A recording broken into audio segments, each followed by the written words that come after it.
Professor Alan Coates. Alan, welcome yet again to Milan, one of our best friends. Always a pleasure to be here, Gordon. Tell me what's buzzing at this meeting for you? Look, I think this is an exciting time in the treatment of early breast cancer, and particularly in the non-chemotherapy types of treatment. That is, the targeted treatments, both targeted at the oldest of our molecular targets, the hormone receptor series, and at the new targets that are the product of 20 and 30 years of good molecular biology that are now beginning to pay off in the clinic. I think we've now got, rather than an embarrassment of an inadequate number of tools to work with, we've got an embarrassment of riches in having too many to evaluate. But there is good news coming through steadily, which is helping increasing numbers of women with breast cancer. And you're behind a lot of these really big trials, which we must have in order to get the evaluation of these opportunities done fast. Finally, to prove that one of these very good ideas actually works does take a lot of women in large trials. And I think one of the things that has marked breast cancer over the last half century has been the willingness of women and their physicians to take part in randomized trials, way ahead of other types of cancer and, dare I say it, other types of medical problems. So we have a very solid basis of solidly established science behind the current treatments, and as a basis on which to build the new treatments we're now evaluating. Yes, these trials are huge, they cost a lot of money, they take a lot of time, but they give us very secure information. What's the next generation of trials look like?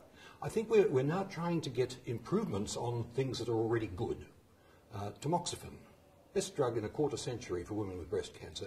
Yes, we can improve on it probably in some cases. It may be that we've been underestimating tamoxifen, and some of the new genetic information about which women get more or less benefit from this excellent drug may mean that we'll move it up a notch, and it may then become competitive again with some of its newer allies.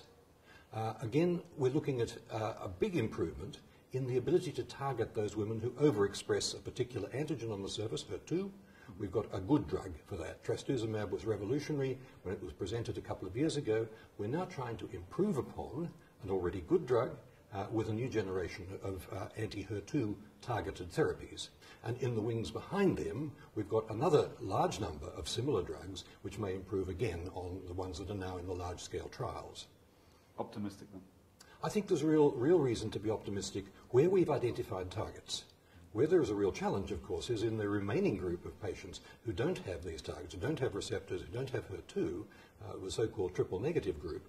They are, at the moment, difficult to treat by anything other than the rather non-selective agents we've used in the past. But again, there is increasing understanding that will guide perhaps a little more selective treatment of these patients in the next generation of trials. Are you any the wiser after the discussion this morning on the triple-negative? On the biology? I think the difficulty always in science and in logic is defining a negative.